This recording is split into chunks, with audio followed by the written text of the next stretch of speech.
दुनिया की बात नहीं करनी। खाना, बहुत से लोग कहते हैं खाना खाते वक्त गपशप नहीं करना चाहिए, झूठ बोलता, बदतमीज, कुछ जानता ही नहीं है। जैसे लोग कहते हैं कि घुटना खुलने से वजू टूट जाता है, गलत बात है।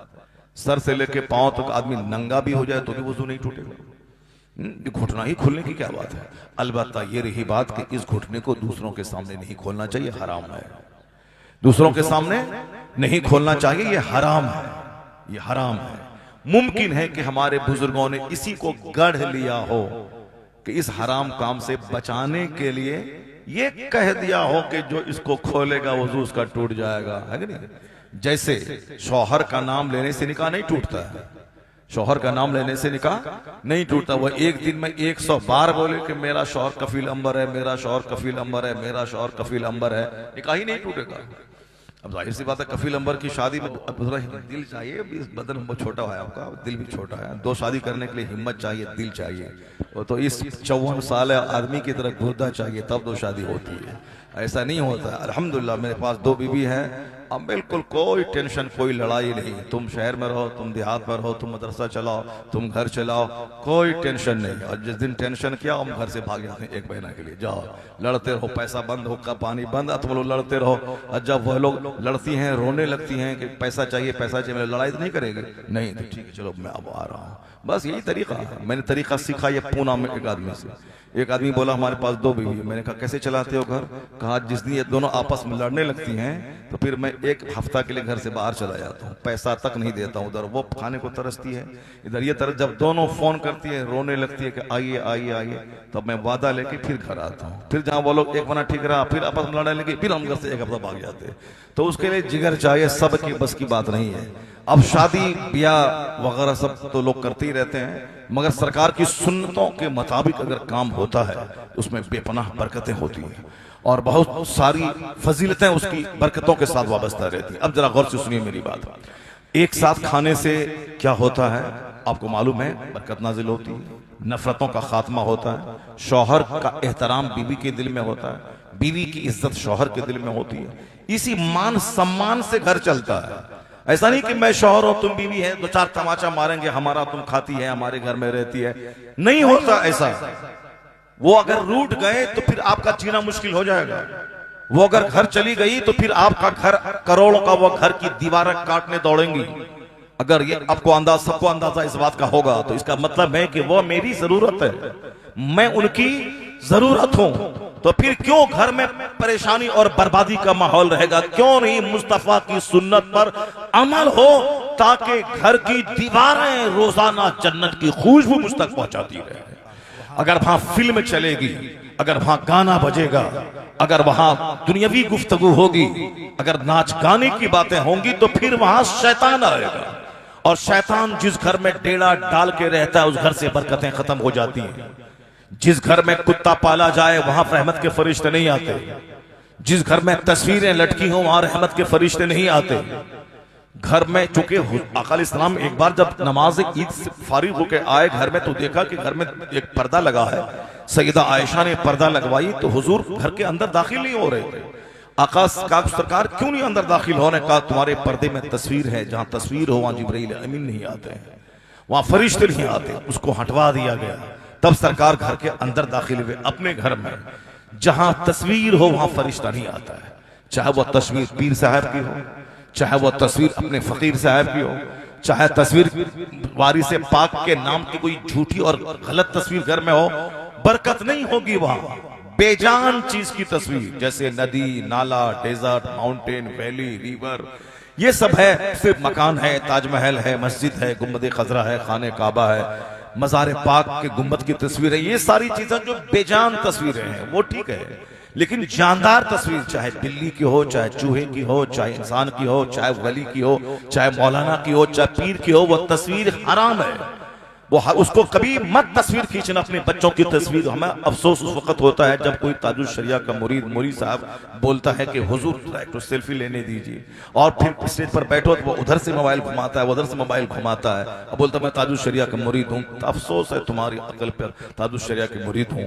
ये वीडियोग्राफी जो हो रही है इसके ताल्लुक से थोड़ा इख्तलाफ है। इख्तलाफ यह है कि जो मजहबी प्रोग्राम, फिल्म गाना नाच गाना नहीं, शादी ब्याह का प्रोग्राम नहीं, मजहबी प्रोग्राम, तकरीर, वासो नसीहत, अगर उसकी वीडियोग्राफी कोई कर लेता है और दूसरे उसको देखते हैं, इसके ताल्लुक से भी हमारा मौके वही जो ताजुल शरिया का है, ये भी जायज नहीं है।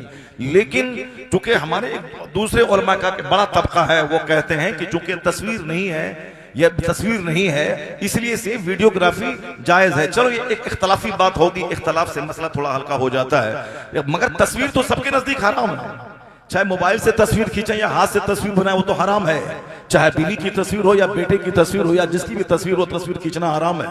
वो चाहे मौलाना की तस्वीर हो या पीर की तस्वीर खींचना हराम है। उसको डाउनलोड करके मोबाइल पर रखना, देखना, ये हराम है, खींचना हराम है। इसलिए उसको मत खींचा करें। और तस्वीर जहां होती है फरिश्ता नहीं आता है, और जिस घर में तस्वीर हो, चाहे पीर की तस्वीर हो, फरिश्ते नहीं आते हैं। घर में बिल्ली हो, घर में कुत्ता पाला जाए तो फरिश्ते नहीं आते, तस्वीर हो तो फरिश्ते नहीं आते। और जहां दुनिया की बातें हों, समझ लें कि वहां फरिश्ते नहीं आते। फरिश्ते वहां आते हैं जहां अल्लाह की बातें होती है, जहां कुरान हदीस की बातें होती है, जहां रसूल पाक की बात होती है, वहां फरिश्ते आते हैं। मोमिन के साथ हर वक्त फरिश्ता रहता है, हर वक्त। मोमिन जाए मैदान जंग में जाए, वहां फरिश्ता रहता है। और जब मैदान जंग में फरिश्ता हो तो फतह हासिल होती है और जीत मिलना तय है जिस मैदान, जिस लश्कर के साथ फरिश्ता मौजूद हो। जिस घर में फरिश्तों का आना जाना हो, वो घर किराए का घर क्यों ना हो, वो घर कश्मीर के डल झील से ज्यादा खूबसूरत लगता है अनंतनाग से, गुलमर्ग से। जिस घर में कुरान की बात हो, हदीस की बात हो, जिस घर में सजदा होता हो, और जिस घर में 24 घंटे मोबाइल चलाया जाता हो, जिस घर में व्हाट्सएप पे गंदी तस्वीरें देखी जाती हो, जिस घर में मोबाइल को घसाघड़ किया जा रहा हो, वहां बरकतें नाजिल नहीं होंगी। बरकतें वहां नाजिल होती हैं जहां कुरान पढ़ा जाता है, जहां हदीस पढ़ी जाती है। अब जरा गौर से सुनिए, मलाइका और मोमिनीन का किस कदर गहरा संबंध है। जिस घर में तस्वीर हो, कुत्ते हो, वहां फरिश्ते नहीं आते। और जिस घर में कुरान की तिलावत हो, कैसे फरिश्ते आते हैं, उसको सुनिए गौर से। कफील भाई गौर से सुनिए उसको, अली भाई जरा गौर से सुनिए। एक बार एक सहाबी अपने घर में सूरह कहफ की तिलावत कर रहे थे। सूरह कहफ जुमा के दिन जो पढ़ता है, उनके घर से लेके गुंबद खाने काबा तक नूर ही नूर कायम हो जाता है। एक हफ्ते तक बंदा अल्लाह की हिफाजत और जमानत में रहता है। जुमा के दिन सबसे बड़ी इबादत, जुमा की नमाज के बाद जो है वह 1000 बार कम से कम दुरूद शरीफ पढ़ना और कम से कम सूरह कहफ की तिलावत करना। और इसको पाबंदी से लाजिम पकड़ लें, खुद जाने और अपनी बीवी को आप सिखा दें, वो भी पढ़े, और खुद आप सीखें और खुद अपनी बीवी को अरबी जबान सिखा दें। जहां दीनी फायदा होगा, जहां कुरान हदीस पढ़ेंगे, बरकत नाजिल होगी। वहां एक दूसरा फायदा यह भी होगा कि अगर आप दोनों अरबी जान गए और दोनों घर में किसी वजह से लड़ाई करेंगे तो अरबी जबान में लड़िए, और जब अरबी में लड़ेंगे तो पड़ोस के नजदीक आपकी इज्जत खराब नहीं होगी। पड़ोसी समझेगा आप अपनी बीवी को बोलेंगे लाजरे बनक, मैं तुझे जरूर मारूंगा, तो बीवी बोलेगी लाख तो लन्नक, मैं जरूर तुझे मैं कत्ल कर दूंगी। तो दोनों मार धाड़ की बात करेंगे, पड़ोसी समझेगा कि इसके घर में फातिहा खानी हो रही है, इसके घर में फातिहा खानी हो रही। चूंकि अरबी जबान का मतलब ये लोग बोलेंगे फातिहा पढ़ रहा है, तो आप दोनों अरबी सीख लें, और लड़ेंगे भी तो फिर भी पड़ोसी के नजदीक आपका ऐब जाहिर नहीं होगा, बल्कि आप पड़ोसी समझेंगे कि ये साहब फातिहा पढ़ रहे हैं। तो आप कुरान पढ़ें। देखें साहबी रसूल ने सूरह कहफ की तिलावत शुरू की, सामने घोड़ा बंधा हुआ था, घोड़ा, वो घोड़ा उछलने लगा, वो घोड़ा कूदने लगा। तो जब वो बाहर निकल के देखा तो देखा कि घोड़े के ऊपर से आसमान तक एक नूर का हाला लगा हुआ। सुबह हुई, हुजूर के पास गए, कहा सरकार मैं रात में तिलावत कर रहा था और मैंने देखा मेरा घोड़ा बंधा हुआ उछलने लगा, तो मैं घोड़े के पास आके देखा तो देखा कि एक नूर का सिलसिला है जो जमीन से लेकर आसमान तक कायम है। आका फरमाते तुम क्या कर रहे थे? कहा सरकार मैं सूरह कहफ पढ़ रहा था। कहा तुम्हारी तिलावत को सुनने के लिए आसमान से फरिश्तों की कतारें आ गई थी। सुभान अल्लाह, सुभान, जोर से बोले सुभान अल्लाह। तुम्हारी तिलावत सुनने के लिए आसमान से फरिश्तों की बारात आ गई थी और उन फरिश्तों को देखकर ये घोड़ा बंधा हुआ उछलने लगा। फरिश्तों को देखकर घोड़ा उछलने लगा। तो जहां गाना सुना जाए फरिश्ते नाराज होकर चले जाते हैं। जहां फजूल तस्वीरें व्हाट्सएप पे देखी जाए वहां फरिश्ते नाराज होकर चले जाते हैं। आज आप मकई उपजाते हैं 1,000 कुंटल, मगर इधर से आया उधर चला गया। आप कमाते हैं 1.5 लाख रुपए महाना, पैसे इधर से आए उधर चले गए। 4 भाई चारों कमाते हैं, तब जाके 10 साल के बाद थोड़ी सी ईंट जोड़कर एक छोटा सा घर बनाते हैं। लेकिन पैसा आता कहां है, कहां जाता है? लोग कहते हैं कि बीमारी के पीछे पैसा खर्च हो रहा है, केस मुकदमा के पीछे पैसा खर्च हो रहा है, फजूल चीजों के पीछे पैसा खर्च हो रहा है। ये समझने की बरकतें जब रूठ जाती हैं तब पैसे मुख्तलिफ रास्तों से निकल जाते हैं। केस मुकदमा क्यों करेगा बंदा? क्यों आदमी फजूल खर्ची करेगा? शादी ब्याह सिंपल क्यों नहीं करेगा? क्यों 10 साल कमा करके 1 घंटे के अंदर सारे पैसे को लुटा देगा? जो काम हिंदू नहीं करता वो काम आज मुसलमान कर रहा है। हिंदू का एक डीएम अपनी वाइफ डीएम होने वाली थी, उससे शादी सिर्फ 500 रुपए में कर लिया।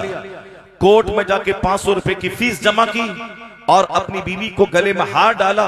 जज के सामने जज ने उसके निकाह को रजिस्टर किया और उसकी शादी हो गई। एक डीएम लड़का और डीएम लड़की 500 रुपए में शादी हो गई। और यहाँ फटीचर क्लास का लड़का, यहाँ फटीचर क्लास की लड़की, शादी में 5 लाख खर्च हो गए। जमीन बिक गई, घर बिक गया। 10-15 साल से जो पैसे जमा कर रहे थे वही सारे पैसे शादी की नजर हो गए।